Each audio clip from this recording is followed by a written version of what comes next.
सर्वत्र गोविन्दनाम संकीर्तनं गोविन्द गोविन्द। दशकं 44 नामकरणं। गूढं वसुदेवगिरा गूढं वसुदेवगिरा गूढं वसुदेवगिरा कर्तुं ते निष्क्रियस्य संस्कारान्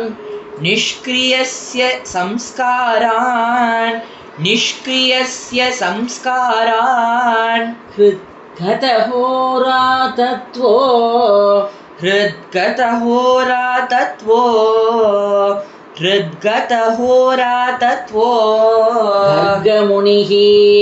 गर्गमुनिः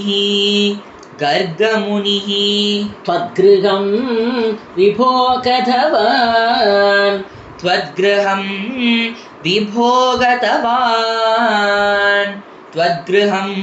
विभो गतवान् नन्दोत नन्दितात्मा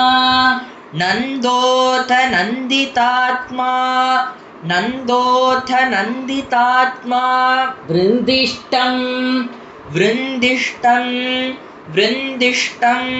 मानयन्नमुं यमिनां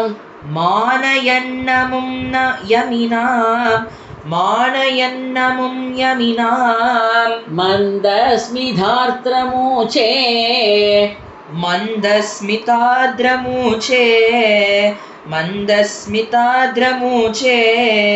त्वत्संस्कारान्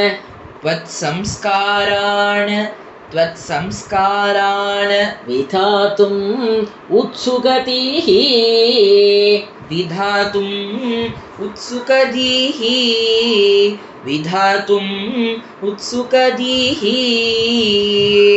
यदुवंश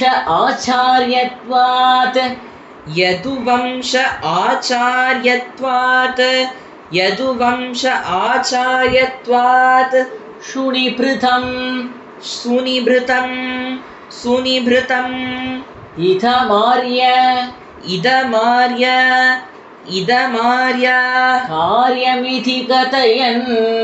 कार्यमिति कथयन् गर्गो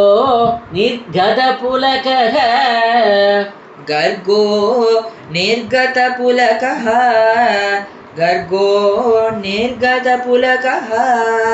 चक्रे तव साग्रजस्य नामानि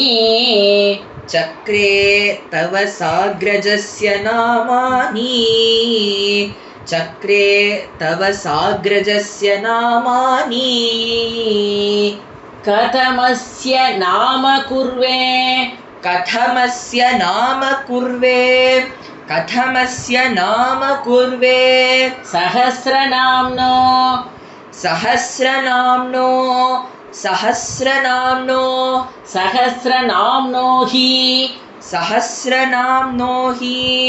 सहस्रनाम्नो हि अनन्तनाम्नो वा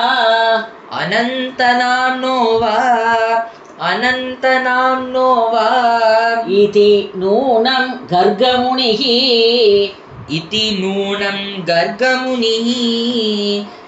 नूनं गर्गमुनिः चक्रे तव नाम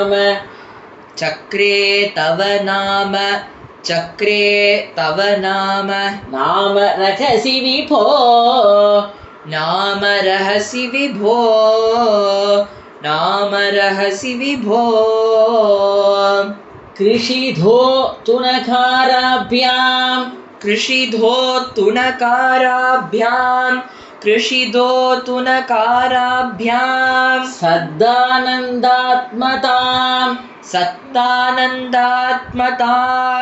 सत्तानन्दात्मतां किलाबिलपत्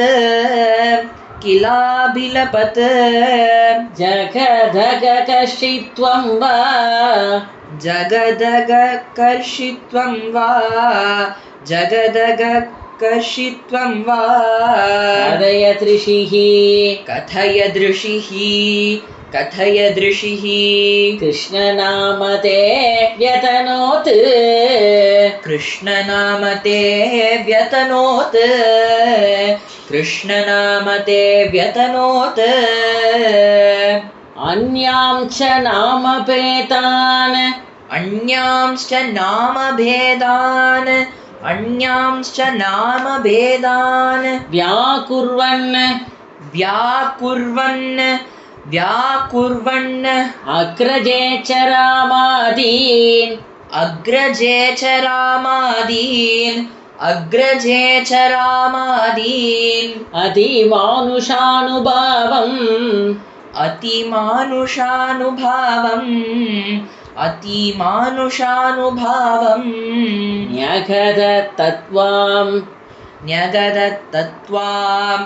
न्यगदत्तत्वाम् अप्रकाशयन् पित्रे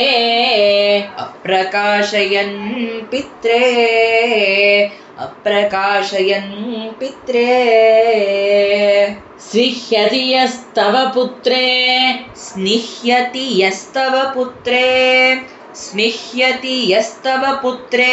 मुह्यति स न मायिकै पुनः शोकैः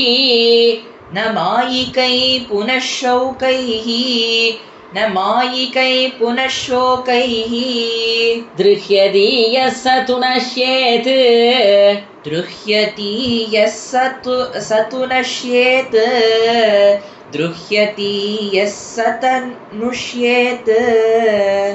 इत्यवदत्ते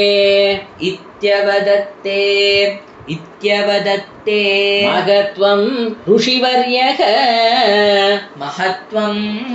ऋषिवर्यः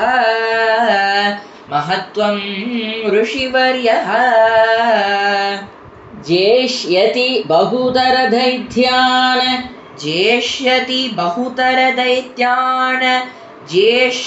बहुतरदैत्यान् नेष्यति निजबन्धुलोकम् अमलपदम्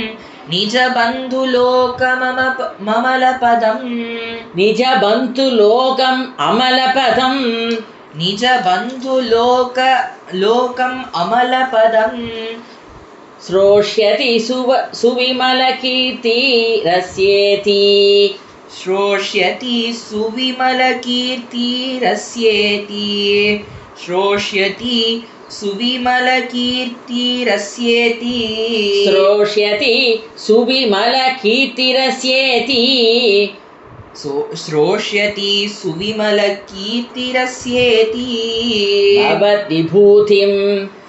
भवद्विभूतिं ऋषिरुचे अमुनैव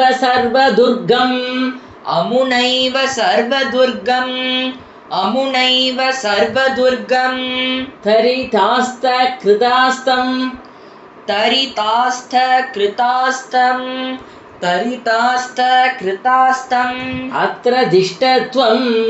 अत्र तिष्ठध्वम्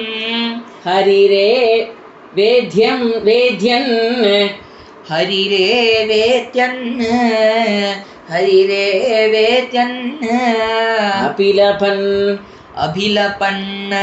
अभिलपन् इत्यादि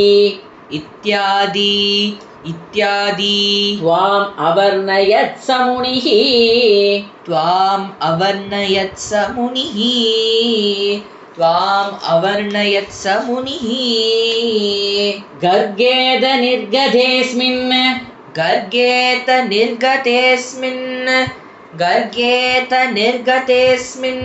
नन्दितनन्दादि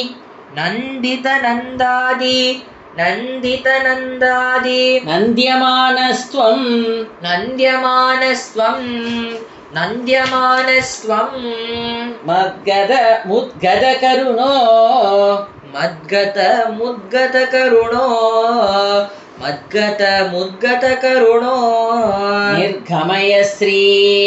निर्गमय श्री दीर्घमयश्री मरुत्पुराधीश मरुत्पुराधीश मरुत्पुराधीश श्रीहरये नमः श्रीहरये नमः श्रीहरये नमः।